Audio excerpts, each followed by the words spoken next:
Sir, कल कटिहार के quarantine centre से 20 लोग भाग गए। देखिए, बहुत दुखद है। मैं बार बार कह रहा हूँ और सोशल मीडिया के माध्यम से भी, अखबार और सबके माध्यम से अपील कर रहा हूँ। मजदूर हैं, बहुत पीड़ा में, बहुत कष्ट में, बहुत दुख में रह करके लंबे समय से बिहार में आए हैं। पहले तो आने का रास्ता ही बंद था। भारत सरकार की ऐसी गाइडलाइन थी कि वो छटपटा रहे थे, लेकिन उनको बुला नहीं पा रहे थे हम लोग। लेकिन बिहार सरकार के ही अनुरोध पर गाइडलाइन में परिवर्तन हुआ, आने का रास्ता साफ हुआ, वो आ रहे हैं, उनके लिए ट्रेन चल रही है।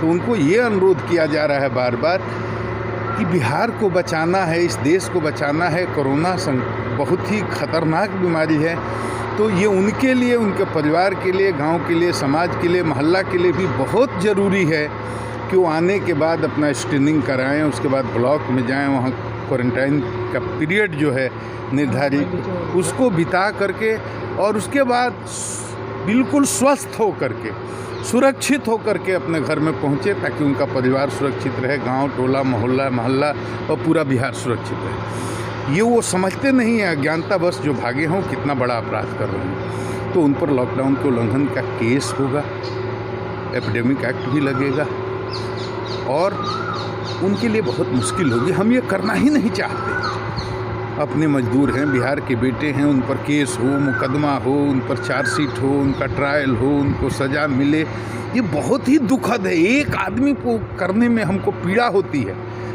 लेकिन बिहार को बचाना है, उन्हीं को बचाना है, उनके परिवार को बचाना है, गांव को बचाना है, समाज को, देश को बचाना है, तो करना पड़ेगा। तो छोड़ेंगे तो नहीं, कार्रवाई तो होगी। इसलिए मेरा हाथ जोड़ करके अनुरोध है, प्रार्थना है कि सहयोग करें। सरकार आपके लिए कितना काम कर रही है। प्रवासी मजदूर बाहर में फंसे हुए थे, सरकार ने खजाना खोल दिया, 200 करोड़ रुपए आपके खाते में डाल दिए। आप आए, मेहमान की तरह हम आपका स्वागत कर रहे हैं, आपके खाने पीने रहने की व्यवस्था कर रहे हैं, क्वारंटाइन कर रहे हैं कि सुरक्षित आप घर जाइए। और आप हंगामा करिएगा, आप इस तरह से निकल करके भागिएगा तो क्या होगा? पूरे समाज के लिए आप खतरा बन रहे हैं। घर वालों से अनुरोध करूंगा, घर में घुसने ही न दें। भाग कर जाएंगे कहाँ?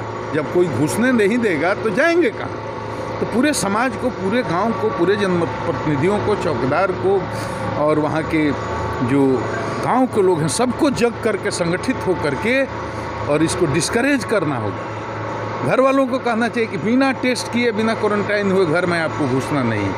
तो सब घर वाले मैं अनुरोध कर रहा हूं कि जिसके घर के भाई, बेटा, परिवार के सदस्य बाहर से आ रहे हैं, वो खुद फ़ोन करके कहें कि भाई नियम का पालन करो, क्वारंटाइन सेंटर में रहो, सुरक्षित घर आओ, घर आने न दें। ये मेरा अनुरोध है, ये मेरी कानूनी कार्रवाई हो रही है। जो कानून कहेगा उसके अनुसार से कानूनी कार्रवाई है। दुखद ऐसा नहीं होगा। सर, ये लॉकडाउन के दौरान सर पुलिस, डीएसपी और एसपी और जिस थानेदार के सर उनका जो साइबर अपराधी उनका हैक कर ले रहे हैं। लॉकडाउन का रात की बात नहीं है, साइबर क्राइम हो रहा है, पूरे देश में हो रहा है, उस पर हम लोग की नज़र है। उसके लिए बिहार के सभी जिलों में अलग से साइबर सेल का गठन किया गया है, जिसमें एक्सपर्ट लोग, जो टेक्निकल एक्सपर्ट हैं, वो भी 3-4 रहते हैं और पुलिस के भी प्रशिक्षित लोग रहते हैं, करीब 10 की संख्या में।